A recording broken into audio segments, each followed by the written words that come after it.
Welcome back to the Cord Cutting today for June 15th, 2023. This is the show where I break down some of the biggest stories happening in the world of cord cutting right now, including Comcast and Spectrum has a new plan to take on cord cutting by selling streaming players. We'll tell you everything you need to know about that in a minute. Bally Sports may lose up to 5 more MLB teams over the next few weeks. Starting today, they may lose one. We'll have full coverage. And the new live TV streaming service, HeroGo, has suddenly vanished, at least the live TV streaming side of it. It's back to being a free ad-supported streaming service. We'll tell you what you need to know and more here in a minute. First, though, if you want to learn more about these stories, check out the show notes down below and in the first pinned comment. I'll put a link to each story there so you can read about them for yourself and come up with your own opinions. I'd love to hear from you. If you're new here, do me a big favor. Hit that subscribe button, hit that thumbs up, let YouTube know you enjoy what we do here, because that helps us a lot, because YouTube then recommends our videos to more people, helping us grow, helping us support our families, and hopefully helping you break free from the high cost of cable TV. And lastly, hopefully we'll help you save some money. So with that said, let's dive into the stories of the day, starting off with Comcast and Spectrum's plan to take on Roku, Amazon, and more by selling a streaming player. Now, this is the actual Comcast Flex box. Spectrum is going to put a lot of money into this project to become a joint partner in it, and which will allow Spectrum to also sell this box to its subscribers to have a new streaming player branded under the Xumo Play brand. You probably recognize Xumo Play as the free ad-supported streaming service Comcast bought, and now they're going to use that also the name of their streaming hardware with this. This comes from the Stream TV show. The CEO of Xumo was on stage talking a lot about this and also showed a video about Xumo where they talked about that this device will come out by the end of this year. Not new, they have confirmed it in the past that they were working on this. Now we have, again, confirmation that by the end of 2023, this device will be on the market for sale to both Comcast and Spectrum customers, but also through Walmart. They say more stores will sell this in the future, but it's going to start with Walmart as the official partner and more announcements coming up. This basically comes down to Comcast and Spectrum are losing device rentals, they're losing TV ad revenue. They want to try to get a piece of the streaming. So they're launching their own streaming player that they've had for a while and are going to make it available in Walmart right next to Roku's, Apple TVs, and more as a way to try to entice people to buy there. They'll have all their streaming apps. The Zoom will be a big part of it. Everything baked into that to try to make money off of you through it. We'll see how this all works out. I'll be interesting to see how this market share play happens. The Comcast user interface is not a bad user interface. I just wonder if a little bit of the Comcast branding anywhere near it, even under the Xumo name, is probably why they're switching from the Xfinity X1, or whatever they're calling it, to the Xumo Play app to try to get as far away from Comcast and Spectrum as they can. But I think that there still may be enough people who are aware of that. I wonder how that will play with it. It'd be a very interesting market study. Comcast used to be the main name, and they're like, that name's not good, we're going to go with Xfinity. Now Xfinity's not a great name, now we're going to go with Xumo Play. What's the next rebranding on it? We'll have to see what happens there. But will they be able to dislodge any market share at all from Apple, Google, Amazon, and Roku? That's hard. People are increasingly, I've found, becoming very loyal to their streaming players. In the past, it would not be unusual in our surveys for people to say, I have a Roku in the bedroom, a Fire TV in the living room, and an Apple TV somewhere else. Now, increasingly, people are saying, hey, I got Roku, all my devices are Roku, everything's the same. And they're moving that way. So Comcast has a break into a very established market right now. We'll see what happens. So leave me a comment. Let me know, what would it take for you to pay to buy a Comcast streaming player? Would you? Leave me a comment. I'd love to hear from you. All right, Bally Sports, next story up, may lose up to 5 more locals. We reported this last week, but now Sports Business Journal gave us some deadlines, some more information about this. The first team could be gone as soon as today. Maybe by the time you're watching this, we already know, so head over to cordcuttersnews.com and leave us a comment or check out our stories there, see if we've left a post about this at all. But the Rangers are due a payment by today, or their rights will return to the Major League Baseball, just like the Padres did recently. Now, if that would happen, I would expect it to be very similar to Padres, though it could be slightly different. In short, Major League Baseball launched a in-market streaming service through MLB.tv for people who lived in those markets, $20 a month. The games were also being streamed as part of a subscription package with Fubo and DirecTV Stream. And it was also put on many cable networks that were in the area and satellite companies. I would expect something similar. We'll have to wait for full details if any of these teams are left. By the end of by July 1st, I should say. Guardians, Twins, and Diamondbacks are also expecting a payment. And I believe it's the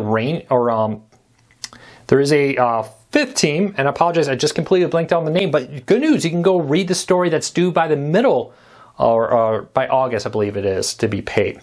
Now, Bally Sports has asked the judge, because the judge has ordered them to make full payments, hey, if we don't make a payment to one or more of these teams, and those rights are taken back, we've already prepaid for some games that we may not be able to air, would we be able to get a refund for those games that were not aired? That, to me, is a huge red flag that they are seriously considering not paying one or more of these teams.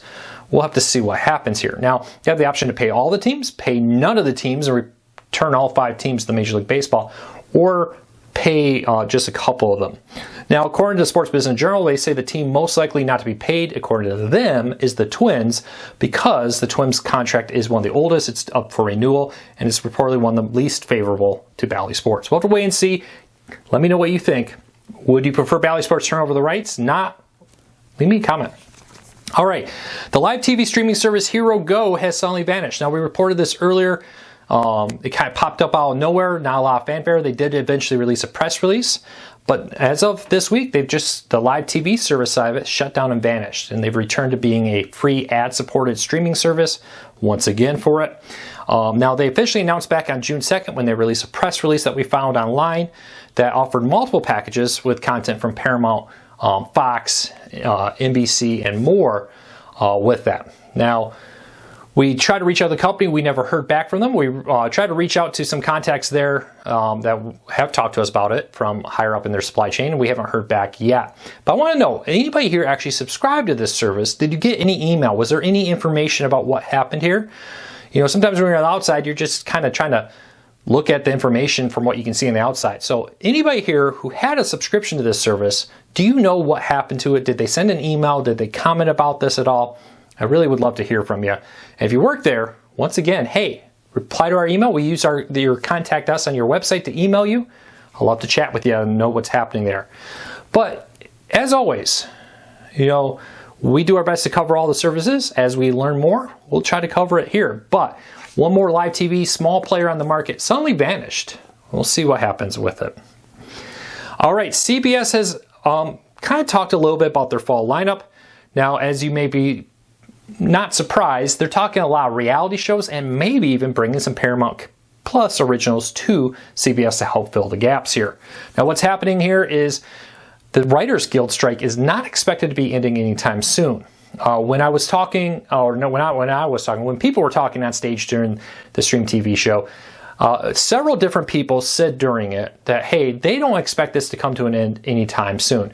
It was one analyst, we'll call this person, I blanked on his name, I apologize, said he believes that both sides are very far apart on their deals. And I've said this for a while, that they're very far apart and both sides will need to move towards the center. The question is, who moves a little bit more towards the center than the other? But both sides need to come to the center here.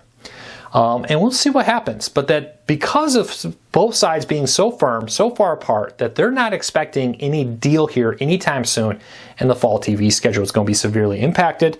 And because of that, we're seeing stuff like Big Brother being moved into the fall, Survivor, Amazing Race, and more are shifting their summer schedules to their fall schedules. We're also seeing talks of obviously maybe moving some Paramount Plus content to CBS. We'll see how that plays out with all that happening. But brace yourself for a very sparse fall lineup on all the networks when it comes to new scripted dramas and more. I've said this before, that Writers Guild's got to be a little careful, and so do the networks, because this could accelerate cord cutting. If suddenly all you're seeing is reruns and reality shows that you don't care about and more, that cable bill could really look even more imposing when you're thinking about, is it worth it or not? So I kind of hate to say that could accelerate cord cutting, but it really could.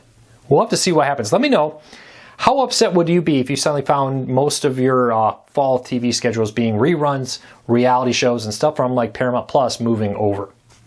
All right, deal of the day. The Echo Show 8 is on sale right now. This is a great little smart speaker with a display on it that also streams content from places like Hulu, Tubi, Red Bull TV, and I believe Sling TV also works on this one. That's a new one they just added. And of course, Amazon's own Prime Video streaming service. It's on sale right now for $74.99, down from $129.99. Great kitchen TV, great bathroom TV, great TV for wherever you want it. Check it out. Great price, deal of the day. Link in the show notes down below to find that deal. And lastly, if you own a Vizio TV, Peacock has partnered with Vizio, Watch Free TV, their free streaming service on Vizio TVs, to give Peacock originals for free to Vizio's customers to help you kind of get a taste of Peacock. And then, of course, they'll move you right over to have you sign up for the full access. But 14, if I remember correctly, original series are being made available through Vizio for not all the content, but you get some to test out. Say, hey, I love this show. Let me go subscribe to Peacock. But if you own a Vizio TV, you may want to check out their free streaming service. For a limited time, a bunch of Peacock content's being added there. And let's be honest, they're doing it to try to get you to subscribe to Peacock, much like how Pluto TV often displays Paramount Plus content to get you subscribed to Paramount Plus. Well, that's it for today. I hope you have a fantastic day. Thank you so much for your understanding about being gone yesterday.